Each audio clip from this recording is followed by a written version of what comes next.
I have been waiting for this set for decades. Growing up, my brother and I were huge Jurassic Park nerds. We played the video games, we wore the VHS tape out, we could quote the film start to finish, frontwards, backwards, you name it. And while I've enjoyed the subsequent sequels to one degree or another, none of them really quite captured my imagination the way that original 1993 film did. And finally, just in time for the 25th anniversary, LEGO has given us a set based on the original Jurassic Park film. So today we're going to take a look at it and see if it stacks up to my expectations. So stick around and welcome to TrikBrix.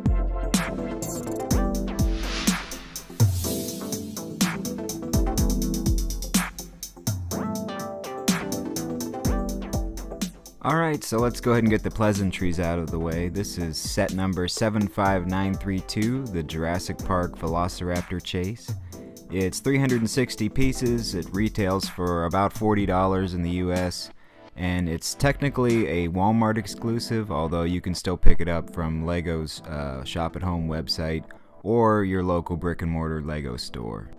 The set has a lot of interesting features and a ton of little Easter eggs referencing the original film. It also comes with 4 minifigures, which are all exclusive to this set, so let's go ahead and take a look at those right now. First up, we have Dr. Alan Grant. Of the 4 minifigures, I think he best captures the likeness of his on-screen counterpart. He has some nice torso printing with that blue shirt and red bandana, and some simple yet effective back printing, just some lines representing wrinkles in his shirt. He has plain tan legs, no printing on those. It would have been nice to get some pockets or a belt, but I don't think it really detracts much from the overall look of the figure. The accessories he's provided with include a tan hat and a stud shooter. Now, I'm not really a fan of the stud shooters. I'd much rather see a more realistic shotgun like he had in the film, but I understand LEGO's stance on that. And apparently they don't have much faith in his marksmanship because they give him 6 shots.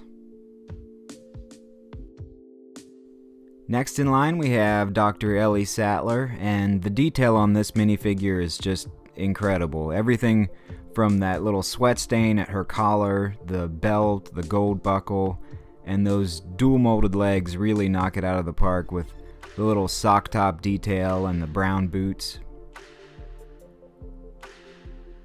Again, she has some pretty simple back printing, but it's effective. We don't really need anything more than that. And here's a look at what would normally be covered up by the hairpiece. Of the 4 minifigures, I think this one is probably my favorite. I think LEGO just did an excellent job with all the detail work. Her alternate face is a little bit more distressed, and that's understandable considering what's trying to come through the door. Moving on, we get John Hammond's granddaughter, Lex Murphy, and the torso printing on this minifigure is just incredible. It's beyond what you would normally see on a LEGO minifigure with that paisley print that also extends onto the back, and here you can see it without the hairpiece. It perfectly captures the look of the costume that was worn in the film. She's got some light flesh arms to signify that she's wearing a tank top, and some sand blue short legs. She as well has an alternate face, and the expression is quite a bit more cheerful. And sporting a torso as equally detailed as his sister's is Tim Murphy, and that striped shirt looks very nice. It's printed onto a light blue torso, and here you can see some very adequate back printing details. And unfortunately, his alternate face is kind of peeking out from beneath his hairpiece there. Like his sister, he also gets a pair of the short legs, this time molded in tan. And his alternate expression is equally cheerful. And last but certainly not least is the Velociraptor, and while it's technically not a minifigure, she was a character in the film, so we're going to go ahead and include her here. And I'm torn on this because I think it looks great. The printing is awesome. That head sculpt is spot on, and they've been using this entire mold for several years now, but I just feel like the entire thing needs to be about half the size. Just to show you what I mean, in the film, in this position, a Velociraptor is about as tall as a full-grown man, possibly even a little bit shorter. But in the LEGO universe, it's a little off. I mean, why are they worried about her coming through the door if she can barely fit through the door? But I digress. She does have some nice articulation that we don't always get with these types of creatures. The shoulders and hips move. The head is mounted on a Technic pin, so it has 360 degrees of rotation. And the mouth has sort of a snap joint that has two positions, although you can wedge it in between the two if you would like. So now we're going to move on to the actual set, and we're going to start here in the main control room. This is where most of the action happens.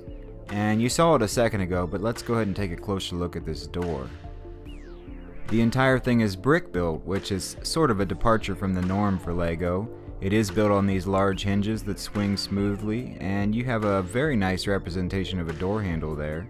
And you'll notice this modified Technic plate and these axles here, and those serve a very specific purpose. By sliding in on this axle piece, you can see that it actually locks the door, and it's very securely locked. There's no opening it. To unlock it, you just slide it back out, and you're good to go. The door will open freely. But we're going to go ahead and lock it back up in case there are any small dinosaurs around. Lex is able to boot up those door locks from this workstation. She has a swiveling chair, and you can also see one of the downsides to the short legs, that being that they're unable to actually sit. The workstation itself consists of two computer screens, one of which is able to swivel, a keyboard, and a perfect representation of a 90s mouse.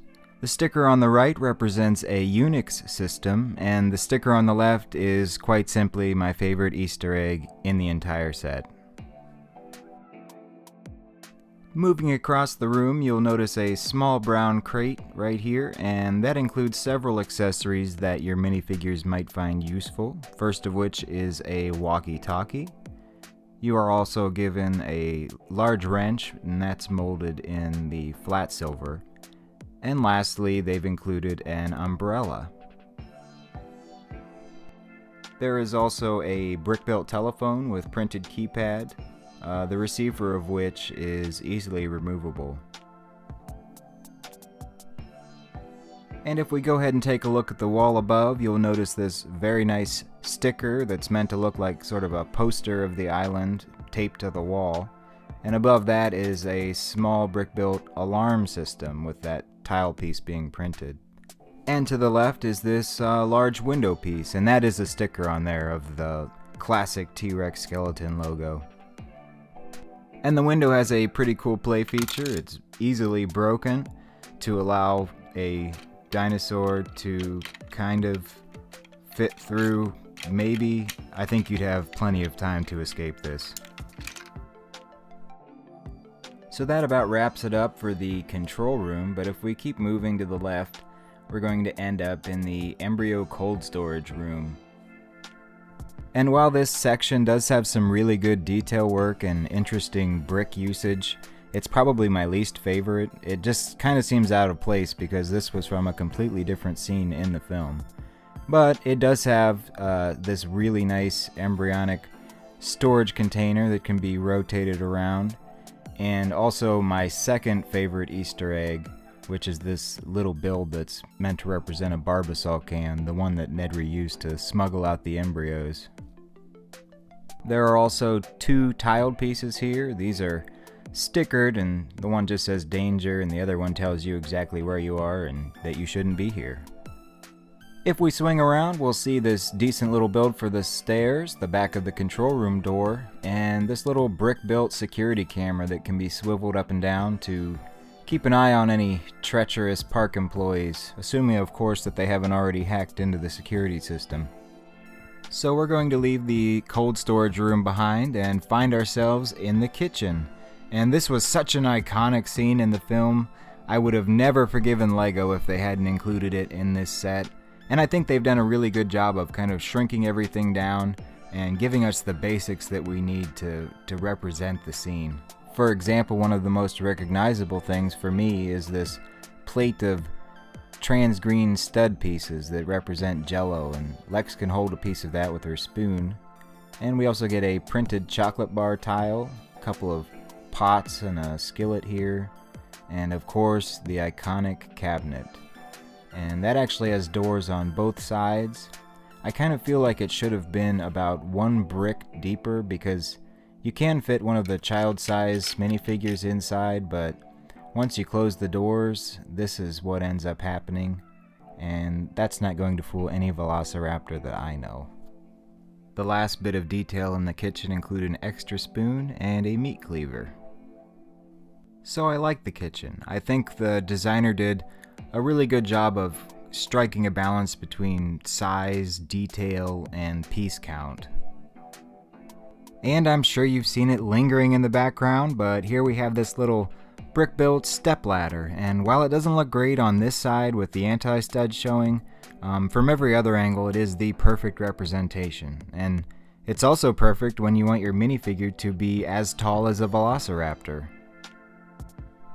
One last thing worth mentioning about the construction of the set is that the sections are just held together with a few Technic pins, so it's fairly easy to pull it apart and kind of mix things up if you choose to do so.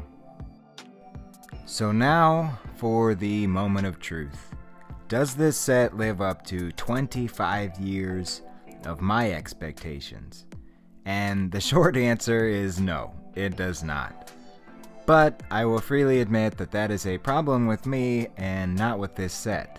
I mean, sure, I would love to see an entire wave of classic JP sets, multiple waves, things like a visitor center, a Jeep, a Ford Explorer. We need more minifigures like John Hammond, Ian Malcolm, Dennis Nedry, etc., etc. You could name off the entire cast and I would be as happy as could be. But that's not what LEGO has given us. They've given us a single set based on a classic scene, and I think they did an excellent job. So my recommendation is to pick this set up if you can. Let's show LEGO that we are interested in these sets, there is a market for them. So it goes without saying that this gets a TrikBrix seal of approval. If you can pick it up, pick it up. $40 in the US, puts it right about 11 cents per piece, which in my opinion is excellent considering that you're getting 4 exclusive minifigures, a Velociraptor, and just a ton of really cool details and Easter eggs and interesting LEGO elements. Definitely worth it in my opinion. If you have a couple extra bucks, don't hesitate. If you're a collector, this is a great display piece. It's going to look awesome on your LEGO shelf. If you have kids, or you are a kid, or you're kind of a kid at heart like me, there are a lot of awesome play features. It's just all around a great build. It's everything a good LEGO set should be, and I can't recommend it enough. So once again, this has been Jamie for TrikBrix. Thank you for watching. I hope you enjoyed this video. If you did, please be sure to like, comment, subscribe. Let me know what you think in the comments. I'd love to hear your thoughts on this set as well, and other ideas you might have for future classic Jurassic Park sets. So until next time, take care everybody, and play well.